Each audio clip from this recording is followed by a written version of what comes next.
केल्या कुठे गेले माया बघ त्यासाठी एक सेपरेट बोट केली. त्याला त्या गोल मध्ये बसूया का निघल्या सायकल आहे की माझं सायकल आहे की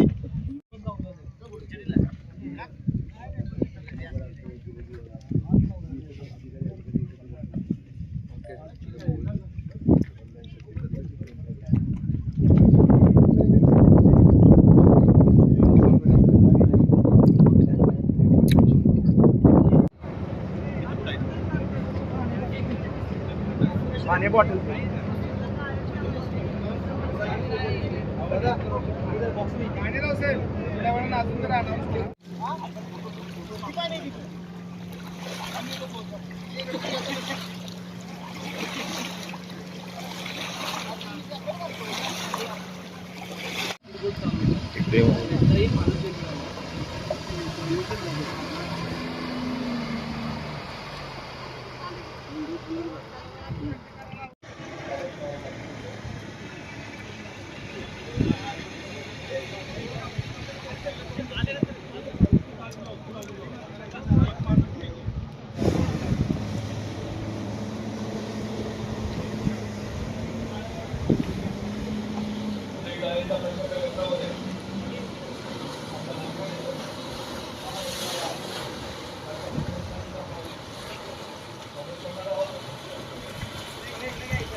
माननीय नामदार एकनाथ शिंदे साहेब महाराष्ट्राचे मुख्यमंत्री माननीय एकनाथ शिंदे साहेब हे घेत आहेत कोयना पर्यटन वाढी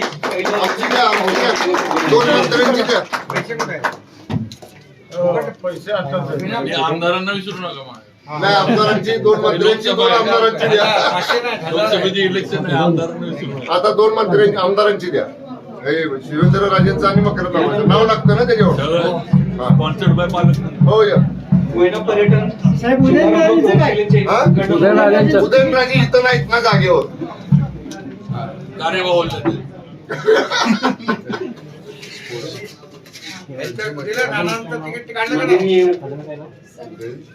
उदय सामंत हे शिवेंद्र राजे हे कोणाचं आहे? झालेलं आहे मंडळी. टाळ्यांच्या प्रचंड गजरामध्ये आपण स्वागत करूया. तानाजी पाटेकर यांचं या ठिकाणी प्रथमतः स्वागत होत आहे. मंडळी टाळ्यांच्या प्रचंड गजरामध्ये या सत्काराला आपण साथ घालायचे. आणि श्रीफल देऊन या ठिकाणी आदरणीय मुख्यमंत्री साहेबांचा सन्मान होतोय. आपल्या जिल्ह्याचे लाडके पालकमंत्री आणि उत्पादन शुल्क मंत्री माननीय नामदार शंभूराज देसाई साहेब. त्यापूर्वी शुभास्ते होतोय. यानंतर जिल्ह्याचे पालकमंत्री आदरणीय आपल्या सर्वांचे लाडके नेते आणि महाराष्ट्र राज्याचे आपण सर्वजण या ठिकाणी उपस्थित आहात.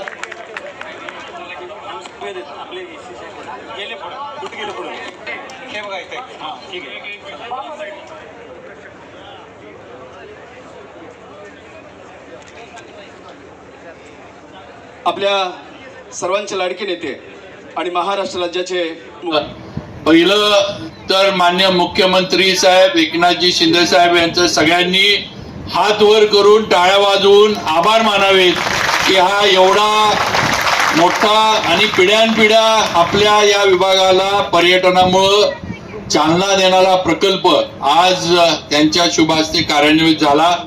आणि आमदार म्हणून मला पाठपुरावा करून हे करता आलं. आपला हा संपूर्ण विभाग डोंगरी आहे. आपण सगळेजण नेहमी साहेब आपल्याला तर माहिती आहे आपण सुपुत्रच आहात साहेब. इथली जनता ही नेहमी पहिल्यापासून आधी कोयना प्रकल्पग्रस्त, नंतर इको सेन्सिटिव्ह झोनमुळे ग्रस्त, नंतर व्याघ्र प्रकल्पग्रस्त, अशी सगळी शासनाच्या प्रकल्पांमुळे नुसती ग्रस्त झालेली इथली लोक होती. ही वस्तुस्थिती आहे. पण आज याच याच्यातनं या निसर्ग रम्य परिसरातनं आज MTDCच्या माध्यमातून आपण देवेंद्रजी फडणवीस, अजितदादा या सर्वांनी आम्हाला सहकार्य केलं आणि आपण हा अतिशय महत्वाकांक्षी प्रकल्प महाराष्ट्रातला एकमेव धरणावर जलपर्यटनाचा प्रकल्प मुनावळे इथं आज आपण कार्यान्वित केला.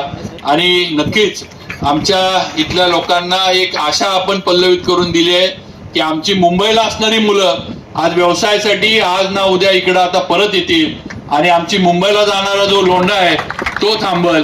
आज मुंबईतली अवस्था काय आहे हे आपण बघतो, कसं राहायला लागतंय आपण बघतो. एका खोलीमध्ये किती राहतात, काय सकाळी निघालेला माणूस संध्याकाळी परत येईल का नाही त्या मुंबईच्या ह्याच्यातनं हे दाखतूक असती.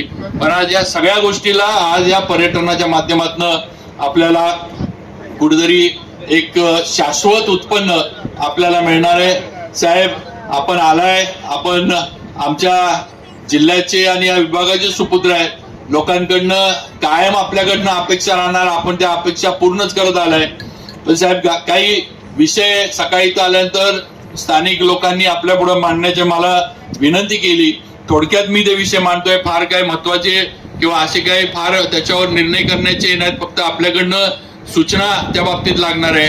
पहिलं तर साहेब आमची सगळ्यांची एक विनंती आहे, आपण तर ती मान्य केलीच आहे, पण तरी इथं उपस्थित असणाऱ्या सगळ्यांसमोर ते बोलून दाखवतो की साहेब या प्रकल्पामध्ये आम्हा स्थानिकांनाच इथं रोजगार मिळाला पाहिजे. हा आमचा सगळ्यांचा अट्टास म्हणा किंवा आमचा हक्क आहे म्हणा, पण हा हक्क आमचा कायम राहायला पाहिजे.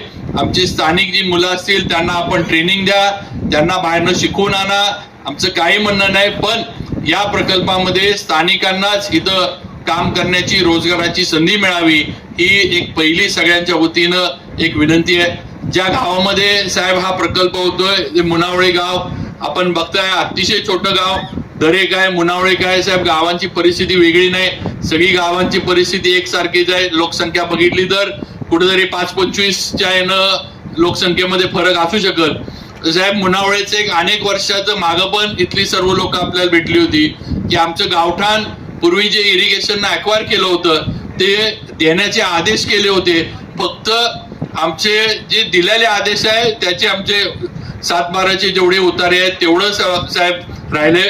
आपण तेवढ्या सूचना महसूल विभागाला कराव्यात आणि आमच्या मुनावळे गावचे आमचे 7-12 जे आहेत ते आम्हाला नावावर करून मिळावेत. बाकीचा साहेब कात्रेवाडी वगैरे आमची गावं थोडीफार फॉरेस्ट वगैरे व्याघ्र प्रकल्प याच्यामुळं काही विषय अडकले, त्याच्या पण सूचना आपल्या माध्यमातून व्हाव्यात आणि आमचं जे काही अडचणी आहेत थोड्या फॉरेस्ट आणि त्या सुटाव्यात ही माझी आपल्याला विनंती आहे. आपल्याला पुढे जायचं याची मला कल्पना आहे. साहेब कसं आहे, बऱ्याच दिवसानंतर आपण जावळी तालुक्यात आलाय, म्हणजे आपण दऱ्याला येता, पण आमच्याकडं आपण बऱ्याच दिवसानंतर आलाय त्यामुळं आमच्याकडं अनेक आहेत. आता आपण साहेब नवीन हॅमचा प्रकल्प आम्हाला दिलाय. आज आपल्याला पण सगळ्यांना लोकांना लक्षात राहिलं पाहिजे की आज पाचवड, कुडाळ, मेढा, कुसुंबी, अंधारी मार्गे मुनावळे हा 55 किलोमीटरचा हॅमचा रोड, म्हणजे जसा आपला सातारा कास झाला, जसा आपला सातारा महाबळेश्वर झाला, तसा रोड हा आपल्या इथं आता होऊ घातलेला आहे. त्याचा सर्वे पण झालाय, हे पण तुम्ही सगळ्यांनी बघितलंय आणि लवकरच त्याचं पुढचं काम सुरू होईल. आपल्याला 2 पूल या शासनाच्या माध्यमातून दिले गेलेत. एक तर भामनोलीच्या इथनं नवीन पूल होतोय, आपल्याला पलीकडनं आपटीच्या इथनं दुसरा पूल होतोय. त्यामुळं हा संपूर्ण परिसर आपला जो आहे तो कोकणाशी जोडण्याचं काम या प्रकल्पामुळं होणार आहे, ही वस्तुस्थिती आहे. साहेब, हा प्रकल्प किंवा हा जलाशय आपल्याला माहित आहे, हा पूर्वी ऑफिशियल सिक्रेट्स ऍक्ट मध्ये होता. तो त्या ह्याच्यातनं वगळून घेणं गरजेचं होतं. आज हे सगळं वगळलं गेलंय. आमच्या इथल्या स्थानिकांना साहेब मासेमारीला इथं प्रतिबंध केला जातो, तर त्यासाठी पण आमच्या लोकांना इथं स्थानिकांना, मगाशी पण आम्ही बोटीमध्ये होतो, साहेबांनी सांगितलं की इथं आता मासेमारी करता येईल. तर नाना पाटेकर म्हणले की काही करा पण युपी वाल्यांना इकडे आणू नका. म्हटलं आले तरी नाना म्हणलं आम्ही त्यांना इथं थांबून देणार नाही. त्यामुळे मासेमारीची आम्हाला परवानगी आता या प्रकल्पामध्ये, या जलाशयामध्ये मिळावी आणि फॉरेस्ट वाल्यांना तशा सूचना शासनाच्या माध्यमातून. दादा, आपण पालकमंत्री आहे, आपण आम्हाला सांभाळून घेतलं पाहिजे. थोडक्यात आता काय साहेब गावाकडची लोक आहेत, मी बोललो नाही तर ही मला सातारला जाऊन द्यायची नाहीत, की विजय माने वगैरे इकडेच मला पकडून ठेवतील. साहेब समोरच बसले, माझी अवस्था ही अवघड करतील. जास्त वेळ घेत नाही साहेब, पण छोट्या छोट्या गोष्टी आहेत तेवढ्या आपल्या माध्यमातून त्या सुटतील याची आम्हाला खात्री आहे. आम्ही पाठपुरावा करतो, पण या सर्व गोष्टींचा आपण आम्हाला स्थानिकांना सर्वांनी सहकार्य करावं. परत एकदा मी माझ्या या बामनोली आणि मुनावळी, शिमडी या सगळ्या परिसरातल्या लोकांच्या वतीनं मुख्यमंत्री साहेब एकनाथ शिंदे साहेब, देवेंद्रजी फडणवीस आणि अजितदादा पवारांचं हा एवढा मोठा प्रकल्प आम्हाला दिला आणि त्याची सुरुवात आज केली. वर्षभरामध्ये याचं खरं रूप जे आहे ते या ठिकाणी निर्माण होणार आहे. त्यामुळे नक्कीच याच्यामुळे आपल्याला किती फायदा होणार आहे हे आपल्याला आता लक्षात येईल. परत एकदा मी आपल्या महायुती शासनाचं आणि मुख्यमंत्री साहेबांचं मनापासून अभिनंदन करतो आणि येणाऱ्या लोकसभेच्या निवडणुकीमध्ये साहेब आमचा जावळी तालुका हा 100% महायुतीचा जो आपला उमेदवार असेल त्याच्या मागच्या वेळेला पण मताधिक्य होतं साहेब. मागच्या वेळेला पण 45,000चं मताधिक्य होतं आणि या वेळेला पण साहेब मी ठामपणे सांगतो त्याच्या पुढे जाऊन आमचं मताधिक्य आपल्या उमेदवाराला लोकसभेच्या पडेल एवढा माझ्या मतदारसंघाच्या वतीनं आपल्याला शब्द आहे. फक्त आमची किरकोळ विषय आहेत तेवढे आपल्या याच्यावर एकदा हात फिरवा, म्हणजे आम्ही समाधानी होऊ आणि आपल्याला आम्ही कायम आमचे आशीर्वाद आपल्याला कायम राहतील की आमच्या सुपुत्रानं आम्हाला न्याय दिला.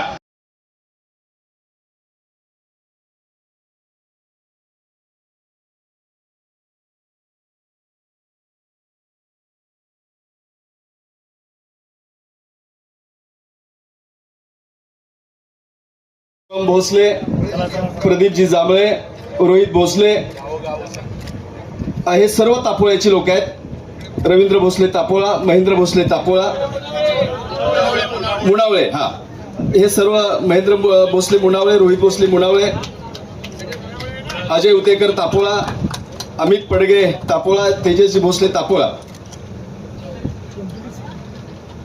या प्रकल्पाच्या माध्यमातून भूमिपुत्र बेरोजगार तरुणांना, हजारो तरुणांना रोजगार मिळणार आहे. त्याचबरोबर या निमित्ताने मुख्यमंत्री साहेब आपण आला त्याबद्दल या स्थानिक आदरणीय श्रीमंत छत्रपती शिवेंद्रसिंहराजे भोसले मित्र समूह आणि रांजणे साहेब यांच्या शुभ हस्ते आदरणीय मुख्यमंत्री एकनाथजी शिंदे साहेबांचा भव्य हार देऊन सन्मान होत आहे. श्री शंभूराजी देसाई साहेब, उदयजी सामंत साहेब, मकरंदाबा, नानाजी पाटेकर सर्व मान्यवरांचा आदरणीय श्रीमंत छत्रपती शिवेंद्र शिवराजे भोसले महाराज साहेबांच्या हस्ते भव्य गुलाब पुष्पाने, त्याचबरोबर शिवसेना जावली तालुका यांच्या वतीने देखील सन्मान होतोय.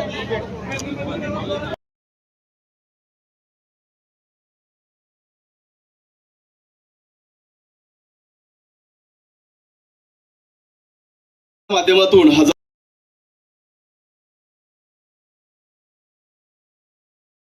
खरं म्हणजे नानांना मी मुद्दाम इकडे आणलं.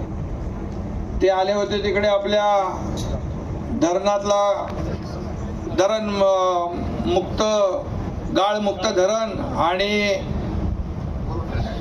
गाळयुक्त शिवार, पण त्यांना म्हणालो इकडं आपला एक देशातला हा पहिल्या नंबरचा हा जलक्रीडा पर्यटन केंद्र या ठिकाणी होतं आहे आणि त्याबरोबर येताना सगळा निसर्ग पण तुम्ही बघा आणि खऱ्या अर्थाने निसर्गाचं वरदान लाभलेला हा आपला सगळा भाग आहे. आणि आज मला अतिशय आनंद होतोय की सुरुवातीला आपण गाळ काढण्याचं भूमिपूजन केलं. नाम फाउंडेशनच्या वतीने त्या ठिकाणी गेले अनेक वर्ष सरकारबरोबर ते काम करत आहेत आणि गेले अनेक वर्ष अनेक गावांमध्ये या जिल्ह्यामध्ये नाना पाटेकर यांच्या नाम फाउंडेशनचं काम फार मोठं आहे आणि म्हणून मी त्यांना सरकारच्या वतीने मनापासून धन्यवाद देतो, त्यांचे आभारही मानतो. खरं म्हणजे आज कलेक्टर यांना मी मागच्या वेळेस सांगितलं, मागच्या वर्षी देखील आपण गाळ काढला आणि अगदी आपल्याला वेळ कमी होता पण सुरुवात केली आणि त्यांना सांगितलं पुढच्या वेळेस जसं पाणी खाली जाईल तसं आपल्याला गाळ काढला पाहिजे आणि आज त्याची सुरुवात झाली आहे. खूप मोठ्या प्रमाणावर या ठिकाणी मशिनरी मॅनपॉवर सगळं लागेल आणि त्यांनी मला सांगितलं 10 TMC जवळपास पाणी साठा वाढेल आणि हे खाली फटाफट पाणी जातं ते पाणी या ठिकाणी थांबून राहील.